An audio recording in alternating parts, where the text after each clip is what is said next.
ಹಾನಗಲ್ ಸಮೀಪದ ಗೆಜ್ಜೆಹಳ್ಳಿಯಲ್ಲಿರುವ right guidance science PU ಕಾಲೇಜಿನಲ್ಲಿ ಪರೀಕ್ಷಾ ಸ್ಫೂರ್ತಿ ವಿಚಾರ ಸಂಕಿರಣ ಹಾಗೂ ಗುರುಗಳಿಗೆ ಗೌರವ ಸಮರ್ಪಣಾ ಸಮಾರಂಭ.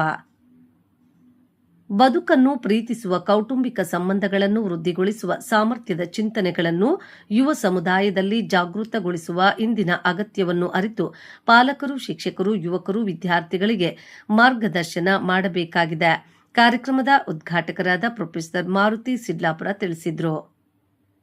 ಕಾರ್ಯಕ್ರಮದ ಅಧ್ಯಕ್ಷತೆ ವಹಿಸಿದ ಎಎಚ್ ಎಜುಕೇಷನ್ ಟ್ರಸ್ಟ್ ಅಧ್ಯಕ್ಷ ಹಾಜಿ ಅಬ್ದುಲ್ ಕರೀಂ ಮಾತನಾಡಿ, ಶಿಕ್ಷಣಕ್ಕಾಗಿ ದಾನ ಧರ್ಮ ಮಾಡಿ ಪ್ರೋತ್ಸಾಹಿಸುವುದು ಅತ್ಯಂತ ಪುಣ್ಯದ ಕಾರ್ಯ. ಬಡ ಮಕ್ಕಳಿಗೆ ಶಿಕ್ಷಣ ದೊರೆಯುವಂತಾಗಬೇಕು. ಶಿಕ್ಷಣವೇ ನಮ್ಮೆಲ್ಲ ಆದ್ಯತೆಯಾಗಲಿ. ನಾವೆಲ್ಲ ಶಿಕ್ಷಣಕ್ಕಾಗಿ ಸಮರ್ಪಣಾ ಭಾವದಿಂದ ಸೇವೆ ಸಲ್ಲಿಸೋಣ. ಅತ್ಯುತ್ತಮವಾದ ಶೈಕ್ಷಣಿಕ ಸೇವೆ ಸಲ್ಲಿಸುವುದು ನನ್ನ ಉದ್ದೇಶವಾಗಿದ್ದು, ಇದರ ಸದುಪಯೋಗ ಸಮಾಜದಿಂದಾಗಲಿ ಎಂದರು. ಅಂಕಪಟ್ಟಿ ಶಿಕ್ಷಣ ಎಂಬ ಭಾವನೆಗಳು ಬಿಂಬಿತವಾಗುತ್ತಿದೆ. ಎಷ್ಟು ಪುಸ್ತಕ ಜ್ಞಾನವಿದ್ದರೂ ಬದುಕು ಕಟ್ಟಿಕೊಳ್ಳುವ ಶಿಕ್ಷಣ ಮಾರ್ಗದರ್ಶನ ಬೇಕೇ ಬೇಕು.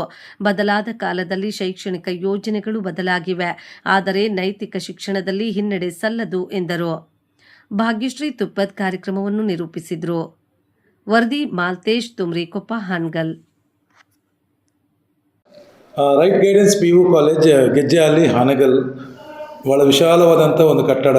1,60,000 ಸ್ಕ್ವೇರ್ ಫೀಟ್ನ ಈ ಒಂದು ಕಟ್ಟಡ. ಒಳ್ಳೆಯ ಫೆಸಿಲಿಟೀಸ್, ಒಳ್ಳೆಯ ಫ್ಯಾಕಲ್ಟೀಸ್, ಒಳ್ಳೆಯ ಲ್ಯಾಬ್ ಎಲ್ಲವೂ ಚೆನ್ನಾಗಿದೆ.